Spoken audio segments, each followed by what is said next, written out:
The gloves are completely off in Nigeria's political arena. What was once a friendship has descended into a bitter public war of words. Welcome back to Oba's Trending Gist, where we break down the stories making waves. Today, we are dissecting an absolutely explosive interview. Renowned publisher and PDP chieftain Dele Momodu just went on Channels Television Politics Today and launched one of the most brutal personal attack we've seen on a sitting minister. His target, the FCT Minister Nyesom Wike. Momodu didn't just criticize Wike's politics. He went for the jugular, questioning his character, his sobriety, and his very soul. He called him absolutely shameless and claimed he only cares about his alcohol. This isn't just a random insult, it's a calculated shot in the escalating battle for political influence ahead of 2027. First, let's watch the moment that has everyone talking. My brother, sit back and take a watch. What went wrong? How did you both now side to be enemies? Well, let me start with some of the messages I received early this morning. A former Attorney General reached out to me and pleaded with me not to wrestle with a pig. He advised that I should not wrestle with it. So I will set the record straight. So I'm not here to wrestle with someone who is absolutely shameless, who does not care about anything in this world other than his alcohol. What we witnessed on television last Friday was the height of recklessness and the responsibility on the part of someone employed by the federal government of Nigeria to look after the interests of every Nigerian and not just that of his cronies, whether in PDP or in APC. It went beyond normal. And so, to answer your question frontally, I was the media consultant to Nyesom Wike around 2022, and you have the video there. I had interviewed Mazi Nnamdi on this very table. And thereafter, some people reached out to me that I should give Wike a right of reply because Mazi Nnamdi blasted him heavily that day. And of course, as a responsible journalist, I accepted to speak to him. He was very excited, and during the interview, he reached out directly. You have the video. That I should bring the Ovation team for 2 weeks. He said it with his own mouth. We didn't beg him. My job is my job. I don't ever joke with my job, and I respect whosoever is a client. Wike at that stage was still a bit normal. Tonight, I would like to dissect Wike's metamorphosis. If you read Wole Soyinka's Jiro's metamorphosis, that's what has happened to Wike. Wike started from the spirit, demonic spirit of power. You know, when a man who has been a nobody gets power, he begins to change slowly and steadily. Wow, wrestling with a pig. Shameless only cares about alcohol. Those are heavyweights. But you might be wondering, were these two always enemies? The answer is no. In fact, Dele Momodu used to be a media consultant for Wike. So what happened? How did it get this bad?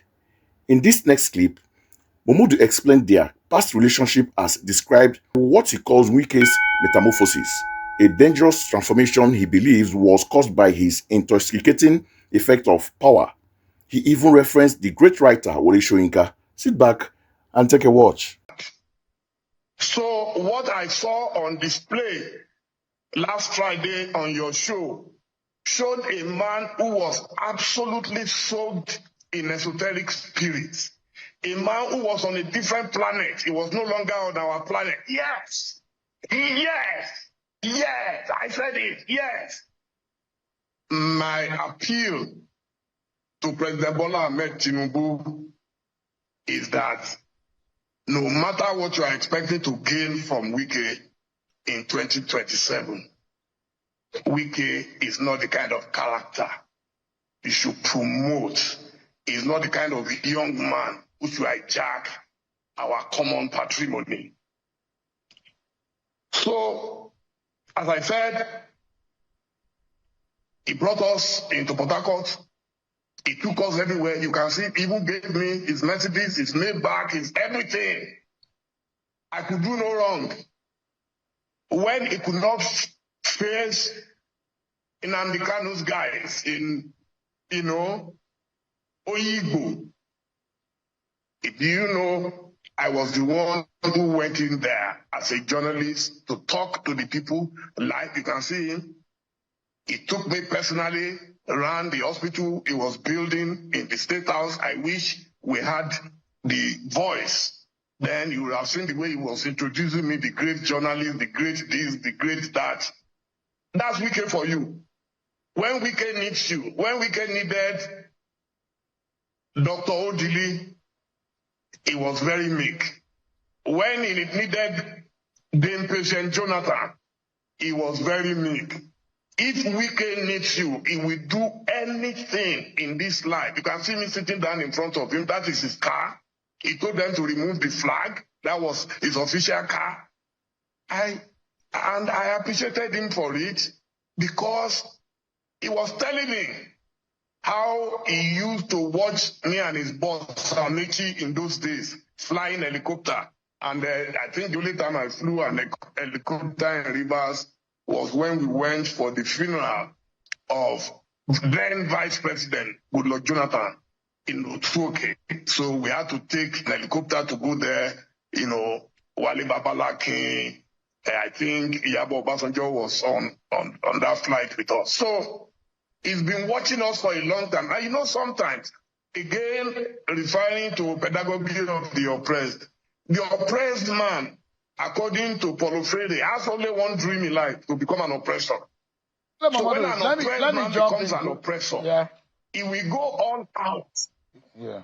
So, because the description, just a moment. To now act what that is. Now, let us break this down because there is so much to unpack here. This is far more than a simple disagreement. First, the nature of the attack. This is a classic ad hominem attack. Momodu isn't just debating Wike's policies as FCT minister. He is assassinating his character by repeatedly mentioning alcohol and demonic spirits. He's framing Wike as unstable, unreliable, and unfit for office. This is a deliberate strategy to strip Wike of his credibility. Secondly, the pedagogy of the oppressed argument. This is the most fascinating part. Momodu is accusing Wike of embodying the very circle of power abuse that many politicians claim to fight against. He's saying Wike, once an underdog, has now gotten a taste of absolute power and has become the very thing he once fought. It's a powerful narrative suggesting that Wike's actions are not just political but a deep-seated psychological transformation. Third, let's talk about the real political game here, 2027. Make no mistake, this is all about next election cycle. Wike holds a unique and powerful position. He is a PDP stalwart who was instrumental in helping the APC's Bola Tinubu win the presidency. Now, as FCT minister, he is a powerful APC ally while still technically being in the opposition. This makes him a huge threat to the PDP ambitions. Momodu, by launching this attack, is trying to poison the well. He is warning President Tinubu that Wike is a dangerous and unreliable ally, a hijacker of our common patrimony, who cannot be trusted. Ultimately, we are witnessing the opening salvo of a long political war. Dele Momodu has drawn a line in the sand, painting Nyesom Wike not just as political opponent but as a man who has lost his way. He used their past friendship as a weapon, showing pictures and telling stories of a time when they were close, only to highlight how Wike has supposedly fallen. Wike is known for not taking insults lying down, so we can expect a fiery response very soon. When it drops, we'll be here to cover it. Now our job is that we're going to dissect, they bring that to you people. That is Oba's trending gist for you.